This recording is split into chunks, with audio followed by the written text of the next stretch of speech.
Baby Yoda, baby Yoda.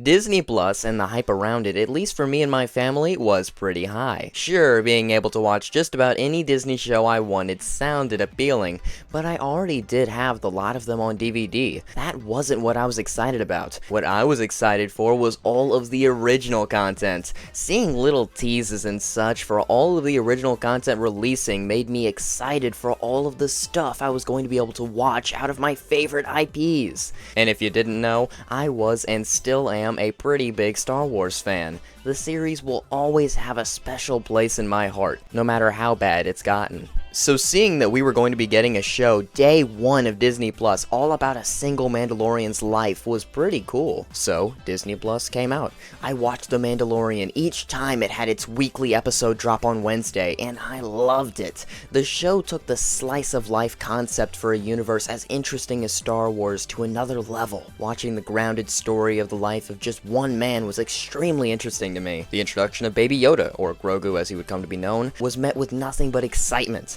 I thought the idea of having the lineage of one of the most iconic characters of Star Wars be what the protagonist is protecting and bonding with to be great. Having a mostly silent protagonist with a sidekick who also couldn't talk worked great. And then, the show ended its first season. The second one came out, and I also watched that, but it lacked the same amount of charm the first one had. Then the Book of Boba Fett came out. Then the third season. I still haven't seen the two of them to this day. I'd say it's my curse, watching the first season of something every day a new episode drops, only for the future stuff to just not interest me. For example, kinda like how I treated WandaVision, watching that whole show, decently enjoying it, and then checking out for just about every future Disney Plus Marvel endeavor. But the legacy of The Mandalorian, at least for a lot of people, is going to be the characters. Stories will come and go, but characters leave an impact forever, and Disney knew this. And I'm sure they designed Grogu with that intent purpose of getting a highly profitable little goober to be turned into every type of merch a character can get. And even if that reigns true, the Grogu propaganda is working. I love this guy. So I've decided to dedicate the whole month of November to him. Ignore the upload of the 3rd and last week's. Whoops. Regardless, I don't know how long I can talk about Grogu, so the month of Grogu will probably not make it out of 2025. For the first upload of Grogu Month 2024, I present the Grogu Tamagotchi. This bad boy was announced in November of 2023, and the second I saw a post about it on Twitter, I immediately messaged my sister, gushing about how cute it is, and had it shipped to my house that instant. Funny thing is, while going to get it, I saw that an R2-D2 Tamagotchi was also being sold on sale because it probably wasn't doing as good as the Grogu in profits. Poor guy. Anyways, this Tamagotchi came in two different forms, the expensive version with the silicone case, and the cheaper version with I bought the cheaper one.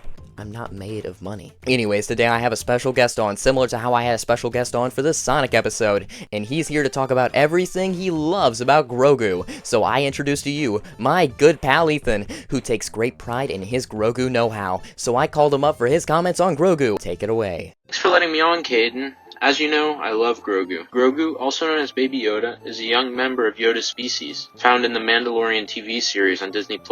Though he's 50 years old, he appears as a baby due to his species' slow aging. He possesses strong force abilities, which made him a target for Imperial remnants before being rescued by the Mandalorian. Grogu forms a deep bond with the Mandalorian, who becomes his protector. Despite his childlike appearance, Grogu occasionally demonstrates impressive force powers, making him a central and beloved character in the series. Almost everyone loves Grogu. He is awesome. Anyways, let's get into talking about what this little guy is all about. The Grogu Tamagotchi, in a more categorical sense, is a Tamagotchi Nano, a line of Tamagotchi that, you guessed it, is the size of a quarter. These Nano ones are the ones Bandai Namco will pump out like crazy, because I'd assume these are a lot easier to produce and pump out than full-scale Tamagotchis. The Nanos are usually also categorized by being very basic and rudimentary compared to the more modern Tamagotchis, but that doesn't make them bad, it just makes them feel more like the first Tamagotchis to release rather than the more modern ones. And I'll be honest, I completely forgot forgot that Bandai Namco made Tamagotchis, but frankly, I don't know what they've been doing besides not doing anything with the Pac-Man IP, and probably definitely developing the next Smash Bros. Game. So it figures they've been pumping out Tamagotchis to keep the lights on at Bandai Namco HQ. Anyways, did you guys know that the Tamagotchi US department has a YouTube channel? And on it, they published a video announcing the release of the Grogu Tamagotchi. Let's watch it, let's watch it!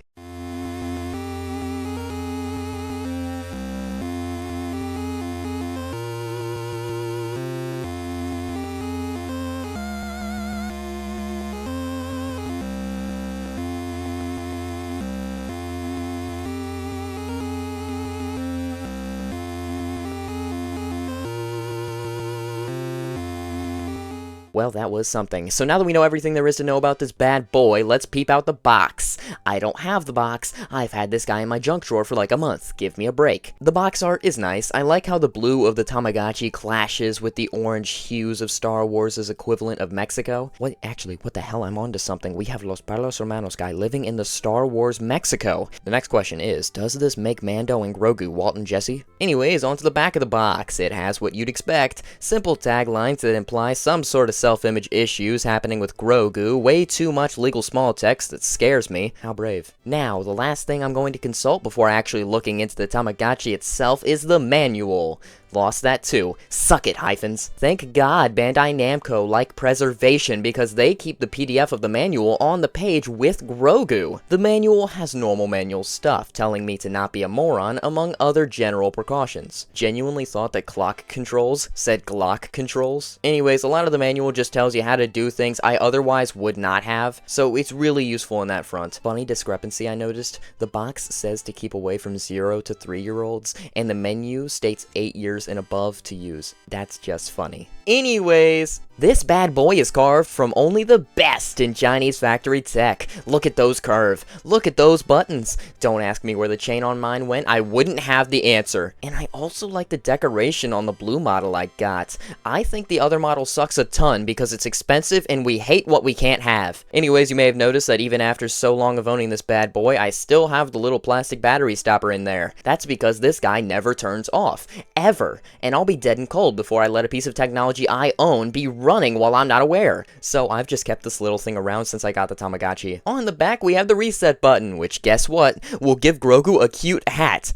No genius, it resets the device. The crevice is so small, not even Rex's tail could press it. Please get that reference, please get that reference. Setting the time is a funny little thing because guess who's a dumbass and can't tell the difference between 12 p.m. and 12 a.m.? The first time I used this product, I was asking, why is he sleeping during the day? Not knowing I'm just a moron. Setting the time is at least intuitive. Any of the character animations and sprite work here are great though. Even though they cap out at like 16 by 16 pixels, they get a lot done with those limitations. I mean, everything here is readable enough to where I'm not left saying, what? Like I am with so many other Tamagotchis. And this is where the fun really begins. Now that Grogu is on your home screen, this is what the majority of the experience will be like. In the home screen, Grogu shuffles around but does not do all too much. Sometimes an event will occur, such as an attack from something like Death Troopers, in which you need to ward them off before they grab Grogu, or random events where a character from the show will show up and just say hello. Honestly, I like these the most because they feel completely unnecessary and are just a nice touch, so they're cute. On the home screen, you can either go to check the time, check on Grogu, or go to the menu. When Grogu is upset, he calls out for you,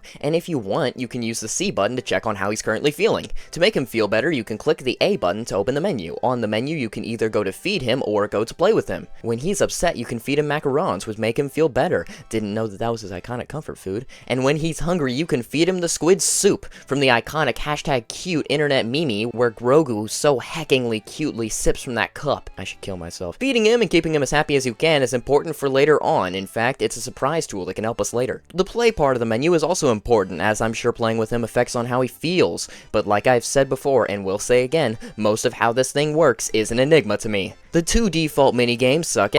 The frog one is just pressing A when the frog is in the middle of your screen, and the ball one is just spam the A button until you win the minigame. Lame! You also have the option for a third secret minigame, but that depends on what form Grogu takes. What does that mean? Give me a few paragraphs first. The audio on this boy, like any LCD device ever conceived, is ear-splitting. It took me far too long to learn that you can turn turn the audio off by simply pressing the A and C button together. Needless to say, before I knew this and had the Tamagotchi at school, he embarrassed me a lot more than he should have. Please be warned that turning the sound off will prevent the character call from making a sound. Yeah, no, you don't get it. That's what I want. I don't want that to be something I hear. Depending on when you set your time, Grogu will go to sleep around 7 p.m. or so, not too sure. I always was away with my Tamagotchi when he went to bed. When he falls asleep, he'll be laying down on the home screen. You can be a douchebag and let him lay on the floor, or you can just be a normal person and use the menu to put a blanket over him. When he sleeps with a blanket, I think he likes you more, not too sure. I'll get back to you on that one. Now, this is the part where Grogu will evolve. If you were nice to him, tended to his needs, played with him, covered him, the works, he will then use that treatment to decide his final form.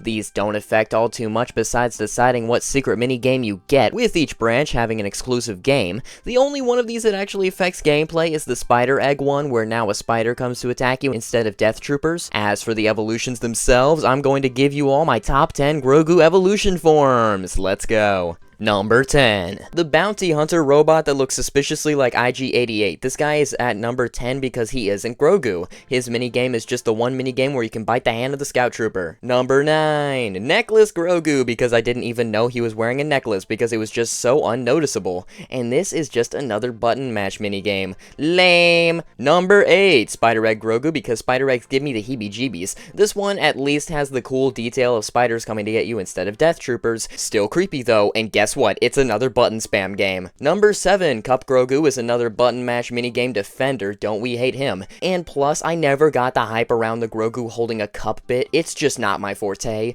Like, put the cup down, bro. No one's gonna take it from you. Number 6, Silver Ball Grogu is the last of the pretty lame evolutions. Like here, he's just holding a ball. It's better than the other lame evolutions because look at how happy he is to hold the ball. The minigame switches it up and is a little bit more involved, with you needing to move the selector to call Grogu's name as the Mandalorian. Number 5, Bagged Grogu. He's just in a bag now. This is the second way of getting to bite the Scout Trooper hand minigame. Number 4, Schoolhouse Grogu. He's just in school now. The minigame you get here is another button mash minigame. Boring. And guess what? This is the one I got whenever I was racing him. This really is 1984. Number 3, Pot Grogu. Woo! Yeah, he's in a pot now. This is awesome. The minigame here is also decent despite it being entirely RNG. Basically, you just have to guess which out of the 2 pots in front of you have Grogu in them. It really is just a coin flip. Number 2, Razor Crest Grogu. This one was almost number 1. I mean, look at him. He's perfect here.